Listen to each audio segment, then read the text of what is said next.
je tiens à remercier Madame Marie-Françoise Salicet, Monsieur Léandre, de m'avoir invité à participer à ces 2 rendez-vous des doctorants. Merci aussi à vous. De les organiser, de me donner la chance d'y participer. Je suis Mathieu Balzano, doctorant en droit privé et sciences criminelles, sous la direction de Monsieur le professeur André Giudicelli. Je suis actuellement en 3e année de thèse, mais je n'ai pas encore achevé mes travaux. Généralement, en droit, on est en moyenne 5 ans pour rédiger une thèse. Et donc voilà, j'avance, mais il me reste encore 1 à 2 ans de travail. Donc aujourd'hui, je vais vous présenter une partie des questions sur lesquelles je travaille dans le cadre de ma thèse qui porte sur l'autosaisine en droit processuel. Vous le voyez au tableau. Donc aujourd'hui, je vais vraiment essayer de simplifier un maximum les choses. Voilà, je vais vous affranchir de toutes les questions techniques. Je ne vais pas parler des articles des différents codes. C'est une conférence ouverte à tout public. Je ne vais pas faire vraiment de distinction entre toutes les procédures. Donc voilà, désolé pour les juristes qui sont présents, mais je vais vraiment simplifier au maximum. Au travers de cette conférence que j'ai décidé d'intituler « L'autosaisine du juge, vertu ou fléau ». Et donc, comme tout exercice en droit et même dans les autres disciplines, je vais commencer par des définitions des termes du sujet pour que vous compreniez bien sur quoi porte la conférence d'aujourd'hui. Alors déjà, plus important, le juge. Alors, qu'est-ce qu'un juge? C'est un magistrat qui est chargé d'appliquer la loi en rendant des décisions de justice. Donc aussi, je vais préciser ça, bien sûr. Qu'est-ce qu'un magistrat? C'est un membre professionnel d'une juridiction, c'est quelqu'un qui travaille dans une juridiction. Mais attention, il y a une distinction à faire entre les magistrats du siège et les magistrats du parquet. Il y a 2 types de magistrats. Les magistrats du siège, eux, ce sont les juges, donc ce sont ceux sur qui porte la conférence d'aujourd'hui. Ce sont ceux qui vont rendre des décisions de justice, des jugements. Et à côté, on trouve, il faut faire la distinction avec les magistrats du parquet. On dit aussi magistrats du ministère public, ce sont les procureurs de la République. Eux, ils sont chargés de requérir à l'application de la loi, c'est-à-dire qu'eux, ils vont généralement demander au juge de rendre une décision. Ils ne vont pas juger directement, ce sont eux qui vont solliciter le juge pour rendre une décision. Et vous savez, c'est la personne, c'est le magistrat, du coup, il a la robe lui aussi, mais dans les films, peut-être si vous êtes vraiment allé au tribunal déjà, dans la réalité, c'est la personne qui est sur le côté, debout, et qui demande au juge de condamner la personne qui comparaît. Et si vous voulez, du coup, le juge, donc il y a cette distinction. Il y a d'un côté les magistrats du parquet qui, eux, ne peuvent pas juger, mais qui peuvent demander au juge de juger. Et de l'autre, il y a le juge qui, lui, peut rendre une décision, mais il ne peut pas décider tout seul de la rendre. Il faut que quelqu'un lui demande de rendre une décision, en principe. Donc ça s'appelle la saisine du juge. Donc, on dit que le juge doit être saisi pour pouvoir intervenir. Et il doit être saisi être saisi, ça veut dire recevoir une demande, tout simplement, si on simplifie. Et donc, il doit être saisi par la demande d'une partie. Et une partie, donc, qui ça peut être? Ça peut être une personne privée comme vous et moi, ou ça peut être le procureur de la République. Ça peut être une partie, ça peut être lui qui demande au juge d'intervenir si l'intérêt général est en jeu. Et donc ça, si vous voulez, ce que je viens de vous exposer, c'est le principe en droit français. Normalement, ça fonctionne comme ça. Quelqu'un qui demande au juge d'intervenir. Mais il existe une exception en droit français dans certains cas. Cette exception, c'est l'autosaisine du juge. Et pourquoi c'est une exception? Donc, je vous donne sa définition.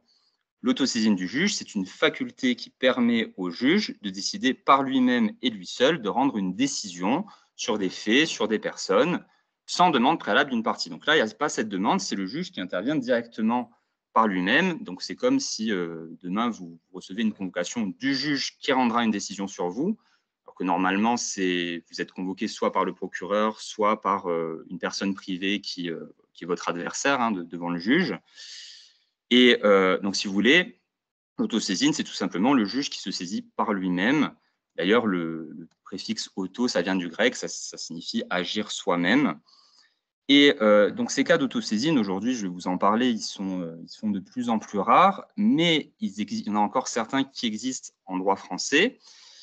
Et si vous voulez, la question qui se pose directement, c'est est-ce que c'est une bonne chose ou est-ce que c'est une mauvaise chose, cette faculté d'autosaisine? Donc, est-ce que c'est une vertu ou est-ce que c'est un fléau? Donc, un fléau, je vous rappelle, c'est quelque chose de néfaste, de nuisible, de catastrophique qu'on cherche à éviter. À l'inverse, une vertu, c'est quelque chose d'appréciable, de qualitatif, quelque chose qu'on recherche au contraire. Et voilà, directement, en parlant de l'autosaisine, comme fléau, on pourrait imaginer un juge totalement arbitraire, vraiment sans aucune limite, qui pourrait sanctionner de façon totalement injustifiée, avec aucune limite.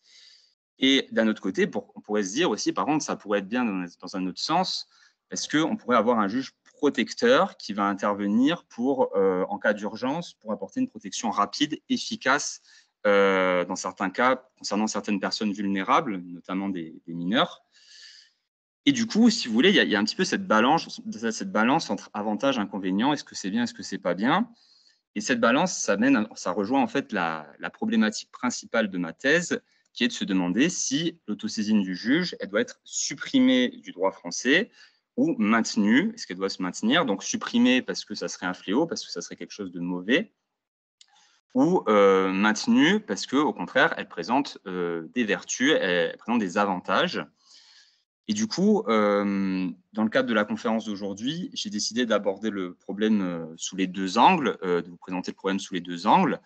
Donc tout d'abord, je vais essayer de vous dire pourquoi l'autosaisine du juge, elle peut être perçue comme un fléau, comme quelque chose de négatif. Et ensuite, on verra quelles vertus on pourrait lui trouver, quels avantages elle pourrait avoir, à travers de plusieurs exemples. Alors tout d'abord, pour ma première partie sur l'autosaisine comme fléau, alors, si vous voulez, on va voir que l'autosaisine du juge, ça peut être considéré comme un fléau, principalement parce que ça porte atteinte au principe d'impartialité. Je vais vous expliquer ce que c'est. Et du coup, pour cette raison, l'autosaisine du juge, aujourd'hui, en droit français, elle est prohibée de façon quasi générale. Il n'y a que des rares exceptions où ça n'est pas le cas. Elle est interdite. On va voir ça. Alors, tout d'abord, voilà, l'autosaisine du juge, elle constitue une atteinte au principe d'impartialité. Alors, si vous voulez, les juges en droit français, ils sont soumis par les textes les plus importants, par la Constitution, par les traités internationaux, à plusieurs grands principes, notamment le principe d'impartialité qui garantit le droit à toute personne d'être jugée par un juge impartial. Alors, qu'est-ce que ça signifie, quelqu'un d'impartial? Qu'est-ce que ça signifie l'impartialité? C'est le caractère de quelqu'un qui n'a aucun parti pris, aucun préjugé, aucune idée préconçue. Et donc, tout simplement, je peux vous donner un exemple. Si moi, si un ami me dit qu'une personne est méchante, même si je ne la connais pas, je serai partial. Je vais avoir un préjugé. Je vais me dire cette personne est méchante. À l'inverse, je rencontre quelqu'un dans la rue et je lui dis qu'il a un comportement normal que je ne connais pas. Je n'ai aucun préjugé vis-à-vis d'elle. Je suis impartial vis-à-vis d'elle. Et donc, si vous voulez, le juge, du coup, tout juge a l'obligation d'être impartial. Il ne doit pas avoir d'idée préconçue de la personne qu'il va juger avant de l'entendre. Cette exigence d'impartialité, elle se comprend totalement. Elle est tout à fait logique pour deux raisons, principalement. Tout simplement, voilà, principalement pour éviter un préjugement, parce qu'un juge partial peut faire un préjugement, c'est-à-dire que il peut prendre sa décision avant même de vous avoir entendu, avant même que vous puissiez vous défendre. On peut prendre plusieurs exemples. Un juge qui doit juger sa propre femme, il est partial parce qu'il va rendre une décision qui est favorable à sa femme. À l'inverse, un juge qui doit juger son voisin qui n'aime pas, il peut rendre une décision qui est défavorable. Donc, c'est pour ça qu'il y a des incompatibilités, notamment les juges ne peuvent pas juger les membres de leur famille. C'est pour éviter ça. Et en plus, du coup, c'est surtout que le juge, il va rendre des décisions avec des conséquences très importantes. Il peut y avoir des peines, il va pouvoir envoyer des gens en prison, il va pouvoir restreindre des libertés, il va pouvoir parfois, on va le voir, faire cesser l'activité d'une entreprise. Donc, voilà, ça se comprend totalement, cette exigence d'impartialité.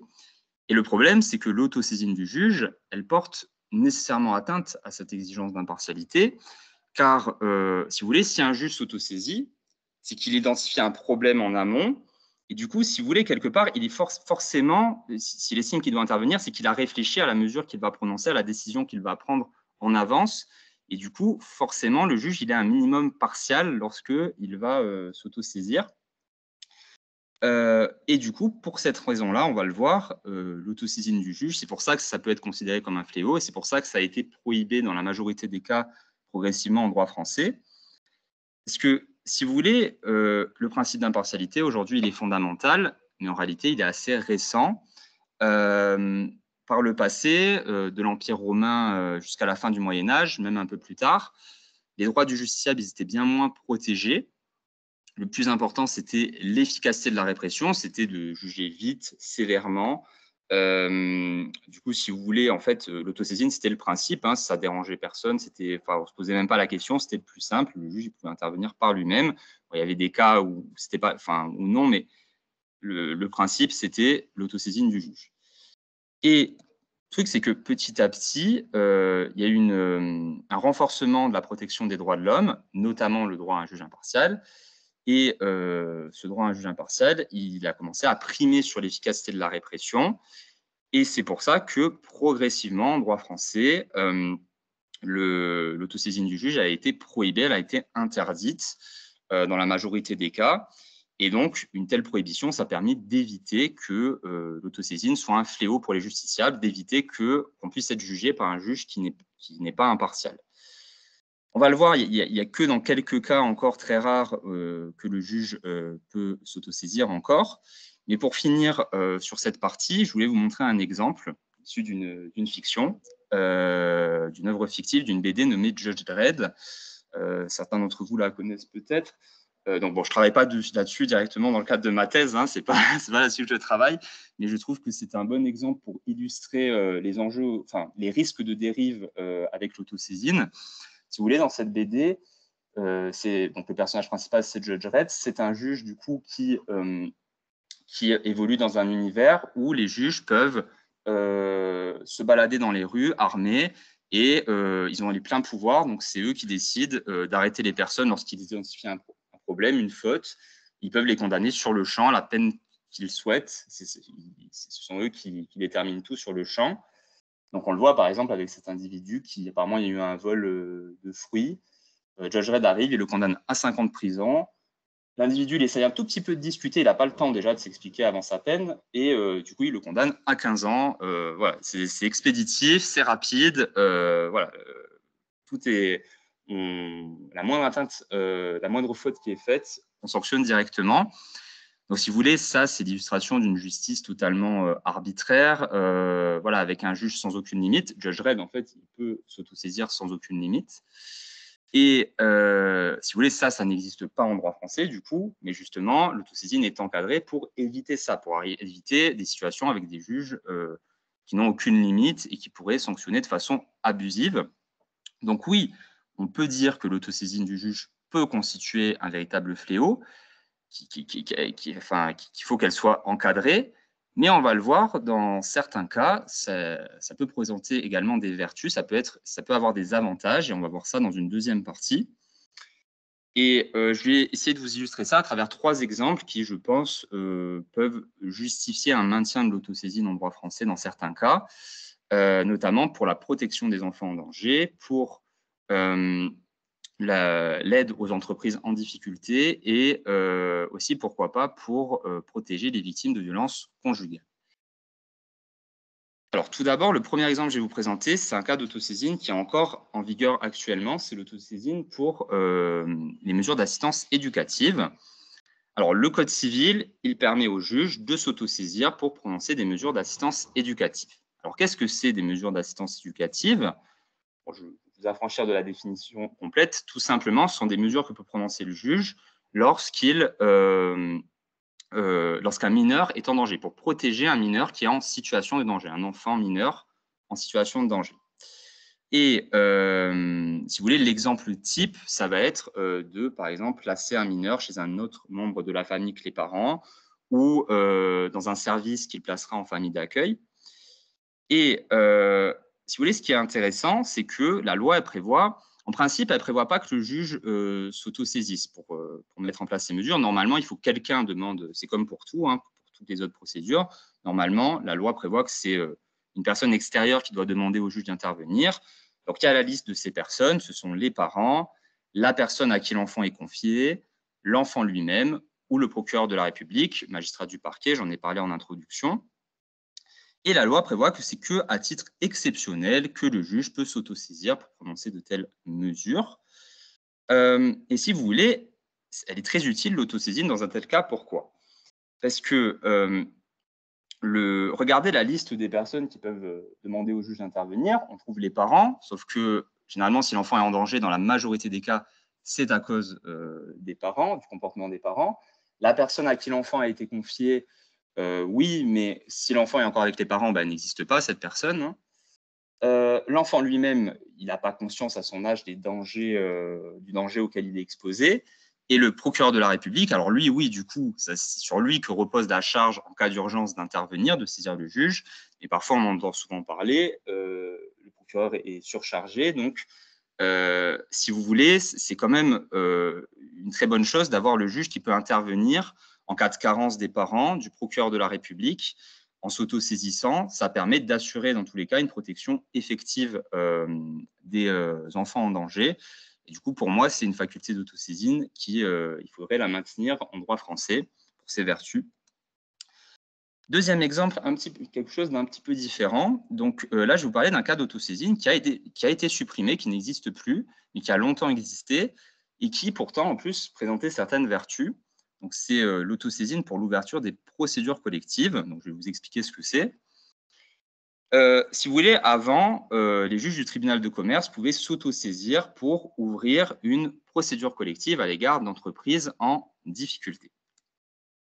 Alors, les procédures collectives, qu'est-ce que c'est? Ce sont des procédures qui permettent de mettre en place des mesures pour aider des entreprises qui ont des difficultés économiques. Donc, ça concerne les entreprises endettées, surendettées. Notamment, il y a plusieurs mesures qui peuvent être mises en place, certaines qui vont permettre de poursuivre l'activité de l'entreprise, comme le redressement judiciaire. Mais dans certains cas, ça peut aller beaucoup plus loin, ça peut avoir de plus graves conséquences. Il peut être mis en œuvre une liquidation judiciaire, et ça met fin à l'activité de l'entreprise. Il va y avoir la vente des biens de l'entreprise pour payer les créanciers. Donc, si vous voulez, ça peut avoir des grosses conséquences. Et cette faculté d'autosaisine qui était prévue, elle a été supprimée en 2012 par le Conseil constitutionnel, principalement pour le manque d'impartialité des juges qui pouvaient procéder ainsi. Et c'est vrai qu'en fait, le problème, c'est que à l'époque, du coup, les juges, lorsqu'ils identifiaient une entreprise qui était endettée, ils identifiaient des problèmes, des difficultés en amont, et ils avaient forcément déjà une petite idée de la mesure qu'ils allaient prononcer avant même d'entendre l'entrepreneur, avant même d'entendre ce qu'il avait à dire. Donc c'est vrai que le dispositif tel qu'il était prévu, il y avait quand même, ça menait à un juge quand même en partie partial. Et pourtant, le problème, c'est que d'un autre côté, ça permettait d'agir très rapidement, souvent de sauver l'activité des entreprises en difficulté. Pourquoi? Parce que si vous voulez, les entrepreneurs, souvent, parce que du coup, maintenant, c'est les entrepreneurs qui doivent demander, faire part de leurs difficultés au juge ou les créanciers. Et souvent, ils avaient honte, enfin, même encore aujourd'hui, ils ont honte, ils ont peur que leur activité cesse. Et le problème, c'est qu'au plus tard le tribunal intervient, et au plus l'entreprise s'endette, du coup, voilà, ça avait quand même certaines vertus, cette faculté d'autosaisine. Et c'est assez dommage quand même dans un sens que ça a été supprimé. Et enfin, pour terminer, dans le cadre de mes travaux de thèse, j'essaye également d'identifier des cas où on pourrait créer une faculté d'autosaisine, où ça pourrait être intéressant, ça pourrait avoir des vertus. Et notamment, j'en ai identifié un, j'ai remarqué qu'il n'existait pas de faculté d'autosaisine du juge pour intervenir en cas de violence conjugale. Donc, si vous voulez, pourtant, il y a un dispositif de protection qui existe déjà. Le juge peut délivrer en urgence une ordonnance de protection. Donc, une ordonnance, c'est une décision du juge, tout simplement. On ne va pas complexifier les choses. C'est donc une ordonnance de protection avec plusieurs mesures qui permettent en urgence de protéger une victime de violence conjugale. Si vous voulez, ça, c'est des mesures qui vont être prononcées avant tout jugement pénal. Si vous voulez, après, s'il y a des violences, mettons, il va y avoir une procédure pour condamner la personne à une peine. Et ça, c'est avant. C'est vraiment pour le temps du jugement que la victime soit protégée. Et ce type de mesure, ça peut être, par exemple, imposer au conjoint de résider séparément, leur interdire de se rencontrer, enfin, surtout interdire à l'auteur de rencontrer la victime, imposer un stage de responsabilisation à l'auteur des violences. Et donc, si vous voulez, c'est très bien tout ça, c'est très bien que ça existe. Mais le problème, c'est que le juge, il ne peut pas s'auto-saisir pour délivrer une telle ordonnance, pour mettre en place de telles mesures. Il doit forcément être saisi par la personne en danger qui fait l'objet des violences ou par le procureur de la République. Mais même le procureur, il lui faut l'accord de la personne en danger. Et donc, voilà, on a cette situation-là. Mais le problème, c'est que, bon, on en entend tous parler, les féminicides, ces dernières années, augmentent pour deux raisons principales. La première, c'est que souvent, les victimes ont peur des représailles, si jamais elles en parlent. Elles ont honte. Parfois, il y a des femmes totalement sous emprise qui sont dans l'incapacité d'agir. Et si vous voulez, en fait, dans tous ces cas-là, dans cette situation-là, le dispositif qui existe, il ne sert à rien. Le juge ne peut rien faire. Il est obligé d'avoir un accord de la victime. Même s'il est au courant d'une situation de violence, il est obligé d'avoir un accord de la victime pour mettre en place une mesure de protection. Et la deuxième raison, c'est que oui, alors on nous dit que le procureur de la République, lui, peut intervenir. Alors déjà, en plus, il lui faut l'accord de la victime.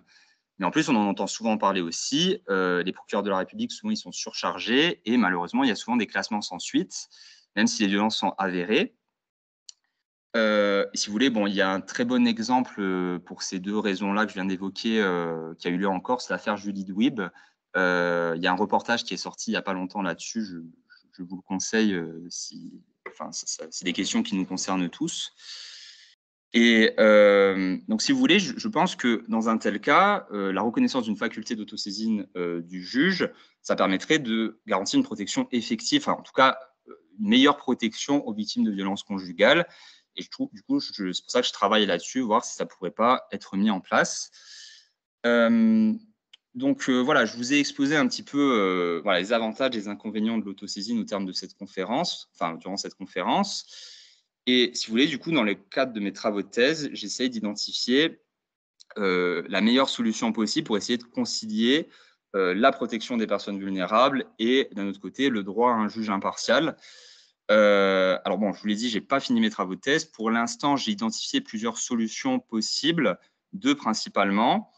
Alors la première, bon, ça serait pour moi la moins bonne, mais si pour l'instant le Parlement s'oriente plus vers ça, ça serait de supprimer totalement l'autosaisine et de la remplacer par des mécanismes de substitution qui auraient les mêmes avantages, par exemple en donnant plus de pouvoir encore au procureur de la République, plus de moyens, ou en donnant le droit à plus de personnes de saisir le juge. Mais donc, le gros avantage, c'est que forcément, il n'y aurait plus d'atteinte au principe d'impartialité. Ça ne serait pas si difficile que ça à mettre en œuvre parce maintenant, il y a peu de facultés d'autosaisine et elles sont rarement utilisées. Mais le gros inconvénient, c'est que même si on met en place de nouvelles choses à la place, il n'y a rien d'aussi efficace, je pense, qu'un juge qui intervient directement, qui a le pouvoir d'agir vite. Et la deuxième solution, qui je pense serait la meilleure, mais le Parlement, le législateur ne s'oriente pas vers ça pour l'instant, ça serait de maintenir l'autosaisine dans les cas d'extrême urgence avec un fort encadrement, encore plus fort que ce qui est prévu aujourd'hui. Je réfléchis notamment à imposer peut-être l'intervention de deux juges pour une autosaisine, donc un qui prend la décision d'autosaisine et l'autre totalement qui ne connaît pas du tout le dossier qui rendra la décision. Ils sont totalement indépendants l'un de l'autre. On pourrait imaginer ça, par exemple.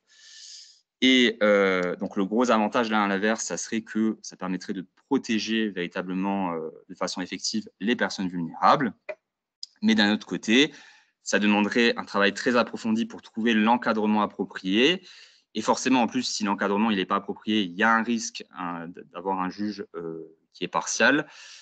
Du coup, voilà, je travaille là-dessus. J'espère identifier la meilleure solution pour pouvoir proposer la meilleure solution à l'issue de ma thèse.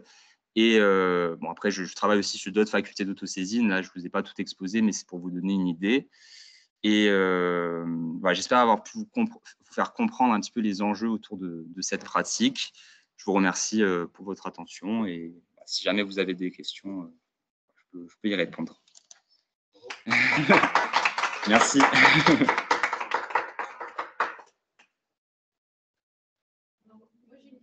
Ouais. Oui, oui, bien sûr, il n'y a pas de souci. Justement, c'est ça qui est intéressant. Donc, dans le dernier cas que vous avez proposé, la d'autosaisine en cas de femme en danger. Hein. Oui, oui. Est-ce que là aussi, il faudrait l'accord de ces personnes? Dans les cas précédents, vous avez dit l'accord des parents, l'accord des enfants, l'accord du procureur. Là, ouais.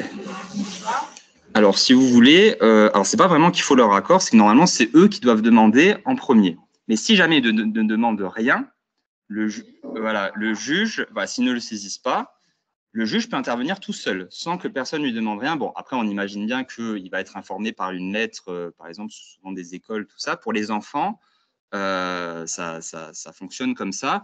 Il peut intervenir vraiment tout seul en théorie, bon, même si en pratique, il va toujours avoir une source d'information. Là, pour ce que je propose à la fin, si vous voulez, en l'état actuel des choses, aujourd'hui, le juge, même s'il reçoit une lettre, il peut rien faire, même si, une amie, par exemple, lui écrit, lui, il peut rien faire, il doit demander au procureur d'essayer de lancer une procédure, d'essayer d'avoir l'accord de la victime. Voilà, donc c'est beaucoup plus contraignant. Donc l'objectif, pour moi, ça serait bien sûr de proposer une solution qui permet au juge d'intervenir sans l'accord de la victime. D'ailleurs, en Espagne, bon, après c'est quelque part aussi une atteinte à la liberté, à la vie privée. Hein, voilà. Donc, c'est une atteinte à la vie privée. Mais au vu de la situation aujourd'hui, je pense que dans les cas, en tout cas, s'il y a vraiment une preuve, c'est ça aussi, comment prouver qu'est-ce qu'une situation vraiment grave ou pas. Il y a toutes ces questions-là et j'espère réussir à proposer quelque chose d'assez efficace et tout en étant respectueux des droits des personnes. Voilà. Je ne sais pas si je réponds à votre question. Un peu à l'efficacité, ah oui, oui. Par exemple, en Espagne, je sais que j'essaie de travailler un petit peu, voir les autres pays. Le juge, s'il a suffisamment d'éléments de preuve, mettons des photos de blessures, tout ça, il peut intervenir. Alors non, il faut qu'il reçoive une demande quand même du procureur, mettons. Il ne peut pas s'autosaisir, mais il peut intervenir sans l'accord de la victime. Donc, c'est quand même déjà mieux que le droit français là-dessus. Voilà. Ah, tu as une question, Federica? Alors, merci. Ouais. Et je voulais justement savoir quelles sont normalement les sources d'information du juge, parce qu'en faut-il qu'il sache ce qui se passe. Oui. Et deuxièmement, si tu vas, dans ta thèse, analyser le sujet aussi à la lumière du principe de la présomption d'innocence. Très bonne question. S'agissant du droit pénal, pas de procédure collective. Bien sûr. Voilà, il y a des tensions avec ça. Il y a des énormes tensions. Il n'y a pas des enquêtes. Non, c'est des cas sans enquête. C'est avant qu'il y ait une enquête, en fait. Oui. Donc, oui. Alors, pour ta première question sur les sources d'information du juge, alors, si tu veux, voilà. Du coup, on dit autosaisine parce que du coup, pour les enfants, par exemple, c'est le juge qui va, à la fin, il y aura un papier du juge qui convoque les parents, l'enfant. Donc, c'est en cela qu'on dit qu'il y a une autosaisine. Mais c'est vrai que du coup, au final, il est toujours quand même, il faut toujours qu'il ait une source d'information. Et généralement, dans la plupart des cas, c'est lorsqu'il va recevoir une lettre directement, soit par exemple, imaginez d'un membre de la famille ou de l'école. Et si vous voulez, si tu veux, c'est surtout, il va recevoir, les cas où il va s'autosaisir, ça va être l'information, elle va venir de personnes qui n'ont pas le droit de le saisir. Parce qu'en fait, la loi prévoit, la liste que j'ai dit, hein, les personnes, prévoit les personnes qui peuvent saisir le juge. Bon, c'est vrai que si n'importe qui pouvait saisir le juge pour un enfant, ça serait... il faut une limite aussi, hein, c'est pour ça que quelqu'un qui n'aime pas les parents qui va essayer de les enfoncer. Donc, il faut une limite un petit peu à ça. Mais du coup, ces cas où il va s'autosaisir, c'est le cas où il reçoit une lettre qui présente certains éléments quand même flagrants, assez évidents. Et de toute façon, il va convoquer les parents pour qu'ils s'expliquent. Voilà, après, ça, c'est au juge d'apprécier un petit peu les éléments qu'on porte à sa connaissance. Après, on pourrait imaginer même, en théorie, il le peut. Hein, en pratique, généralement, ça ne se passe pas comme ça. Mais s'il y a une affaire très médiatisée, pourquoi pas le juge qui décide de s'autosaisir pour mettre en place une mesure d'assistance éducative. Et aussi, un autre cas, par contre, qui arrive souvent, c'est par exemple s'il y a une procédure de divorce qui est en cours. Le juge, il se rend compte qu'il y a des choses... Bon, je ne vais pas trop complexifier les choses, ça passe par plusieurs juges, du coup, mais la juridiction se rend compte qu'il y a une situation un petit peu malsaine, il y a des problèmes par rapport aux enfants. Là, d'un autre côté, le juge des enfants, il va pouvoir prononcer d'office une mesure d'assistance éducative. En fait, voilà, la juridiction est déjà saisie d'un autre problème, mais elle va pouvoir s'autosaisir de ce problème-là pour laquel, de base, elle n'intervenait pas. Voilà, du coup, pour ta première question. D'ailleurs, il y a plusieurs, pour ceux qui font du droit, voilà, vous connaissez la doctrine. Et du coup, dans la doctrine, il y en a qui parlent de fausse autosaisine, même dans ce cas-là, où il y a quand même quelqu'un qui vient demander au juge, quelque part, d'intervenir, mais c'est informel, c'est pas quelque chose, l'acte de convocation à la fin, c'est le juge vraiment qui le fait. Et pour ta deuxième question sur la présomption d'innocence, c'est une très bonne question. Pour ceux qui ne sont pas juristes, si vous voulez, normalement, on a droit à la présomption d'innocence, donc c'est-à-dire qu'on ne doit pas être présenté comme coupable avant même d'avoir été jugé. Voilà, sinon, on a droit, voilà, on peut recevoir des dommages-intérêts, même pour ça, hein, si jamais on est présenté comme tel. Alors ça, c'est une très bonne question et je travaille dessus, surtout par rapport… alors si tu veux, en fait, ce sont des mesures civiles là, qui sont prononcées en amont. Donc, il n'y a pas beaucoup de recherches sur les liens entre l'autosaisine et la présomption d'innocence, mais c'est vrai que quand on imagine, en fait, quand ça rejoint les violences conjugales, une potentielle infraction, je pense qu'en fait, il faudrait… Ah oui, d'ailleurs, ah oui, voilà, je trouve la réponse en discutant.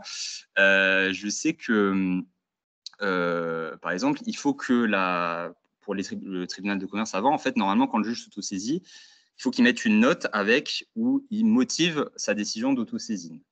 Et du coup, si on le mettait en place pour les violences conjugales, je pense que le mieux, ça serait d'imposer que sa note, elle respecte la présomption d'innocence, de dire qu'il y a certains éléments qui laissent penser. C'est un peu comme le juge d'instruction, en fait, qui doit apprécier les circonstances, je ne sais plus comment c'est le terme exact, mais des indices, voilà, oui, des indices graves et concordants, c'est ça.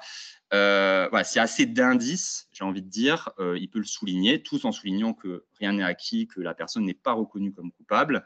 Et voilà, je pense qu'il faudrait imposer quand même ça, une motivation de la part du juge qui ne met pas en cause la présomption d'innocence. Après, malheureusement, le problème, c'est que si on défend trop, quelque part, la présomption d'innocence, à ce moment-là, on ne peut pas protéger. Voilà, il y a forcément, mais je vais essayer de proposer une solution là-dessus. Je commence à travailler un petit peu là-dessus, sur les liens avec la présomption d'innocence.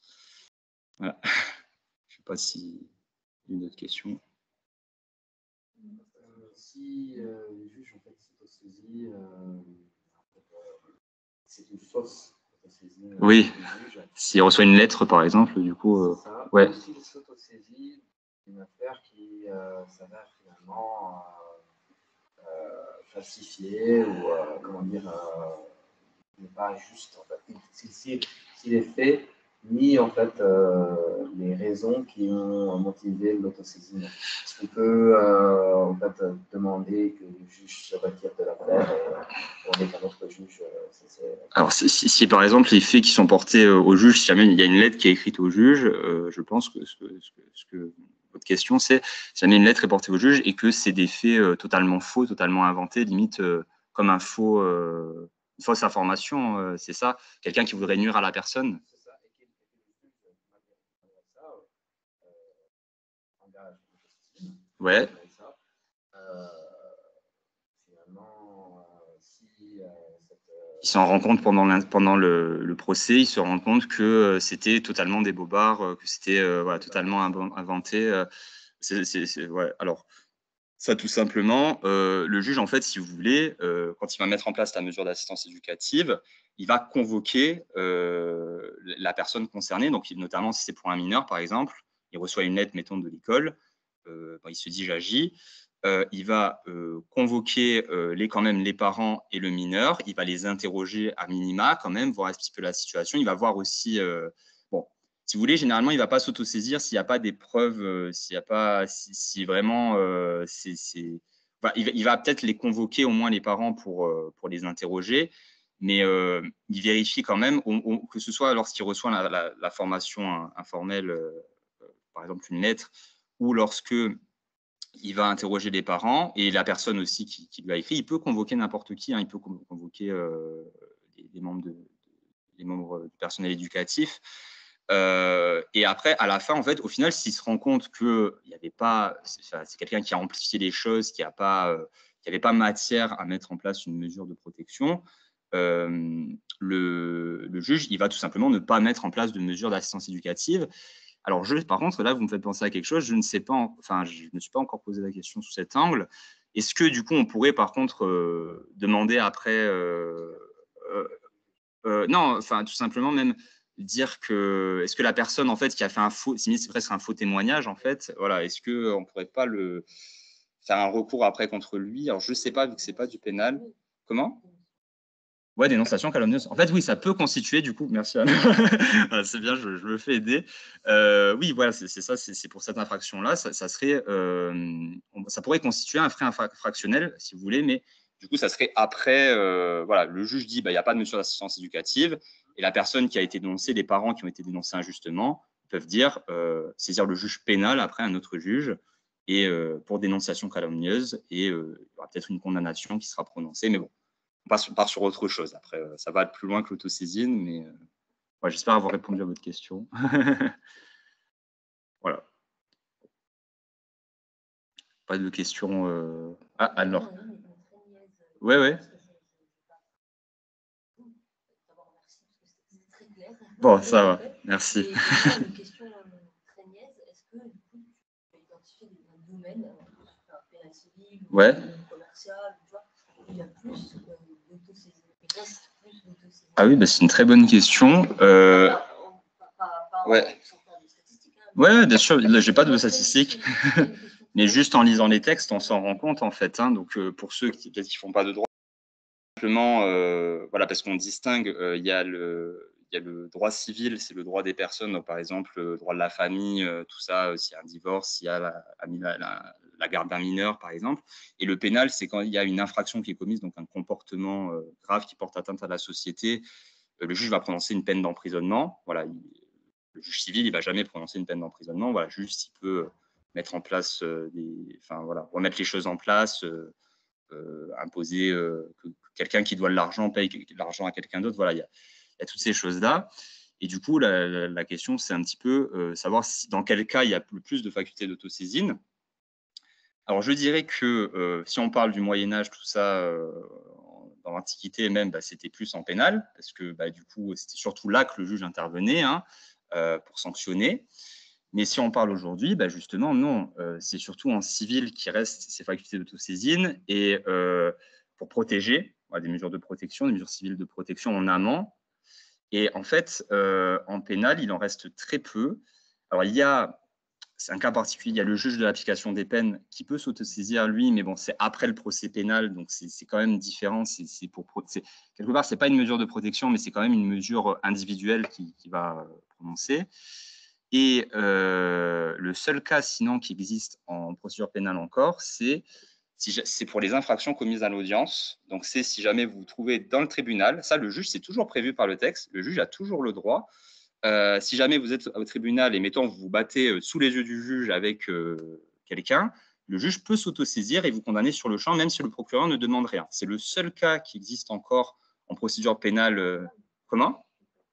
Oui, il peut condamner. C'est prévu par les textes. C'est très rarement utilisé. Je crois même que, j'ai trouvé un exemple vieux de 80 où ça a été utilisé. Mais sinon, oui, Federica, elle est pénaliste, donc c'est vrai que c'est. Ouais. Alors. Ouais. Alors pour un crime, ça se passe comme ça. Un crime, il peut pas. Voilà, un crime, il doit demander au procureur. Mais pour une contravention et même un délit, il n'a pas l'obligation, il peut en référer au procureur et c'est ce qu'il va faire généralement. C'est pour ça que c'est très peu utilisé. Mais en théorie, dans le texte, prévoit toujours que le juge, je te montrerai même le texte si tu veux, le juge peut, pour un délit ou pour un... Enfin, il faut que ce soit la juridiction compétente aussi. Si c'est un délit, il faut que ce soit le tribunal correctionnel.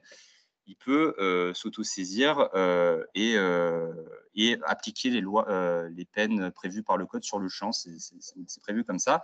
Mais justement, dans le cadre de ma thèse, moi, j'estime que ça, c'est amené à disparaître et à être supprimé parce que même, bon, là je pars un peu plus loin, ça je du droit vraiment trop précis, le Conseil constitutionnel, dans sa jurisprudence sur l'autosaisine, il prévoit dans son attendu de principe, dans son considérant de principe, que l'autosaisine ne peut pas avoir lieu dans les procédures menant au prononcé d'une sanction. Et en fait, la procédure pénale classique, elle mène au procédé d'une sanction. Donc, je pense que le Conseil constitutionnel, juste, n'a pas encore été saisi, parce que ce n'est pas utilisé en procédure pénale. Ça disparaît, hein, même en pratique. Mais je pense que s'il était saisi, ça serait supprimé, je pense, sauf, et ça serait comme pour les crimes, du coup, en référé au procureur, et le procureur ouvre une procédure pour les faits. Ouais, je travaille là-dessus aussi, mais oui, moi, ça, du coup, je pense que l'issue, pour l'instant, de mes travaux, c'est que en matière pénale, malheureusement, malheureusement, ça doit disparaître parce que il y a trop d'enjeux. Il va y avoir une peine à la fin, quelqu'un qui peut aller en prison. Pour les droits, même pour les droits de la défense, hein, pour un avocat même qui doit préparer la défense, si je s'autosaisit sur le champ, comment il fait? Donc voilà, ça, je pense que ça va disparaître. Et justement, là où ça a de l'avenir pour moi, c'est en matière de protection, de mesures de protection civile. Et c'est là que ça existe encore, de toute façon. Et c'est là qu'on pourrait imaginer d'autres cas nouveaux, comme pour protection des victimes de violences conjugales en amont, du coup, de tout procès pénal. Voilà. De rien. Merci à vous pour les questions. Il y a même des choses auxquelles je n'avais pas pensé. Donc, merci. Merci. Pour l'enregistrement.